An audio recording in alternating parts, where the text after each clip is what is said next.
My husband cheated on me with my best friend while I was pregnant and hospitalized, so I kicked him out and refused to let him into the delivery room and stopped his late father's name from getting passed on. Posted by you/illustrious book 613. This is a throwaway account because I'm so annoyed and need to vent. This will be a lot, so I'm sorry in advance. I, 28F, had been together with my husband, 27M, for nearly 10 years. We got married at 21, had our first son a year later, followed by our daughter 3 years after that. I built my whole life around my family. We had good jobs, he worked full-time, I worked from home, we had a nice home in a great neighborhood, and we put our children in good schools. We also had a successful business on the side. I thought we did everything right. My best friend, since middle school, lived close by. We had our daughters around the same time, and we'd have playdates all the time. We leaned on each other a lot. I supported her when she was dealing with issues with her daughter's deadbeat father and got her in contact with a good lawyer. She supported me when I was recovering from my traumatic second birth and the depression that followed. We leaned on each other for everything. 10 months ago, I found out I was pregnant for the third time. I was really uneasy about it because of my traumatic experience the second time. My husband and I had both agreed we were done after our 2 children. I considered termination, but my husband insisted we keep the baby. I was still uneasy about the pregnancy and borderline miserable for the next 6 months. I was diagnosed with hyperemesis gravidarum and was throwing up 20 times a day for 6 months straight. I lost a ton of weight, had to stop working, and was frequently hospitalized due to severe dehydration. My husband stood by me and showered me with attention, for which I was so grateful. He cut down his hours at work to take care of me, the house, and the kids. My best friend frequently came to our home to check on me and help with the house. By the time I hit 6 months, the hyperemesis gravidarum had decreased a lot, and I was almost back to myself. One night after a movie night with my family, my husband and I were getting ready for bed. He fell asleep right away, and I quickly checked on the kids before climbing into bed. His phone was vibrating like crazy, so out of genuine curiosity, I unlocked it. We used to do this a lot when we were younger, so I didn't think too much of it.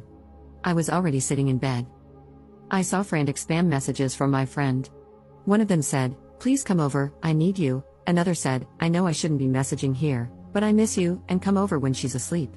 I think I sat there in a daze for nearly 5 minutes. I cried quietly, and suddenly, all my fatigue was gone. I scoured his phone looking for more. I found emails and DMs from them, even using apps like Kick to Message and pictures. But the worst part was finding out that my husband had left me in the hospital with my mother one time while he went back home, where my kids were being babysat by my friend, and got intimate with her in our bedroom, with our kids in the house. The next morning, I confronted him and kicked him out.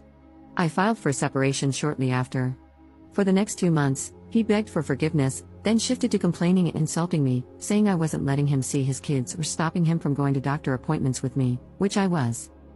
Months earlier, we had planned who would be in the labor room, my mother and husband. When I was 35 weeks pregnant, he called, questioning the labor situation. By this point, he had moved in with my ex-friend shortly before the call. I told him no, and he got very angry. Many of my in-laws and family members told me to put our differences aside for the baby. I still said no.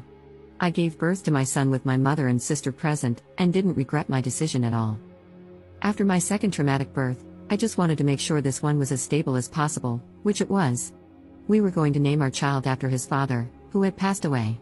I initially agreed to make him happy but later changed my mind and picked a name I had always loved since childhood. This aggravated him even more. Am I wrong for doing that? I'm being guilt-tripped by so many people right now. All I want is for everyone to leave me alone so I can focus on being with my kids. Edit. Just wanted to add that I do let him see the kids, that would be crazy if I didn't. My children love their dad, I just have certain boundaries now that we're not together, and he doesn't respect them. He gets angry and says things that are categorically untrue. He got to meet our newborn son just hours after I gave birth. Update 11 months later. So, I'm back after nearly a whole year. I completely forgot about this post because I've been so wrapped up in other things. My baby just turned 1 today, and after celebrating his birthday and Christmas with my kids, it finally hit me, this is my new reality. First off, my ex-husband and I finally went through with the divorce proceedings. I had been holding off during my pregnancy and early postpartum period to avoid added stress and to carefully plan for my children and myself. I was awarded primary physical custody of our children. Their dad visits once a week, and the 2 older kids, 7 and 4, spend every other weekend with him. My youngest will start doing the same in a couple of months, which makes me nervous. He's especially clingy with me, all my kids are, but my youngest has really only known me as the most present parent. One of the main stipulations in our custody agreement is that my ex's affair partner is prohibited from seeing the kids. My poor kids have been confused enough by their parents' sudden split, and I didn't want them even more confused by seeing their aunt, who is supposed to be mommy's best friend, with their dad. It was deemed emotionally detrimental in court. As for the baby's name, he's been so bitter about it. I think he's still annoyed. His side has been trying to convince me to change the name to something we'd both like, especially after the divorce was finalized. But it's been a year now, and the baby quite literally responds to the name I gave him, so I'm not going to change it. He was also unhappy with the child support payments, among other payments, and asked for some revisions. One main thing he wanted to change was the cost of our kids' school tuition. He pays for their tuition, which he felt was too much and too harsh. But the court stuck with the original payments. As for my ex-husband and ex-best friend, they continued dating. I found out that they had started seeing each other a month into my third pregnancy.